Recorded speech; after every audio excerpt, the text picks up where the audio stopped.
India-China relations. Here again, what I am going to say will not be immediately believed, but there is a long story. I had traveled with many great men. One was Professor Tan Yun Shan, of the founder of China Bhavan in Santiniketan.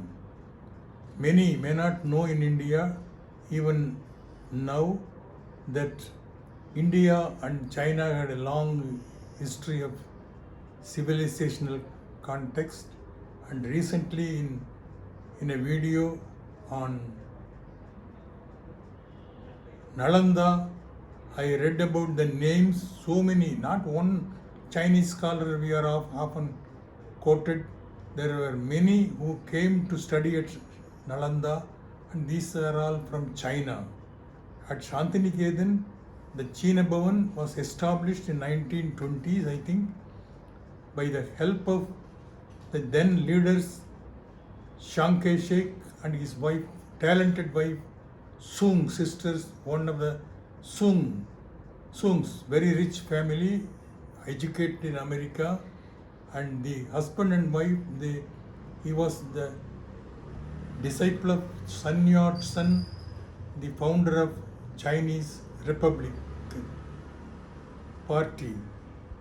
They came to Santiniketan, and Rabindranath Tagore, being the Nobel Prize winner, was very famous in China and Japan. And the China Bhavan, I joined as a student of Chinese language. I studied the Chinese language for 4 years, and I got a very good rank in my class. And do you believe if I say Chou En-lai, the then Prime Minister of China, came into our classroom and shook hands with us? That was the status in which Nehru saw Santiniketan's potential as a great cement of friendship between the two great nations. Unfortunately, things went in a wrong way, and the war, China-India war, came about, and most of my friends in the Chinese language class went on to become officials in the Home Ministry, to read the Chinese newspapers, to feed the Home Ministry's website. So my friends, my professor was Professor Tan Yun Shan, a colleague of Mao Zedong, and he didn't take a penny of salary till the Santiniketan was taken over by the Parliament Act as a Government of India enterprise. When the Chinese war came, my Chinese friend, son of Professor Tan Chung, who was teaching at Delhi, Pandit Nehru wrote on the file, let Tan Chung be allowed to stay in India, because as per the war terms, he has to be sent out.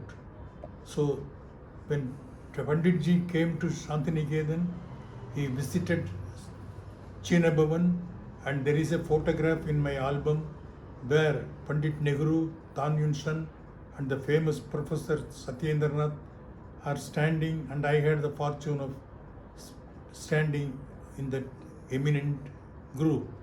So Santiniketan even now is famous, and Santiniketan should be developed as a cultural hub, so that the cultural relations of India with the Southeast Asian countries can be developed further, and we become nation of peace, promoters and fighters for peace, and our higher education should become much more meaningful in pursuing all these areas of knowledge and international understanding. Thank you.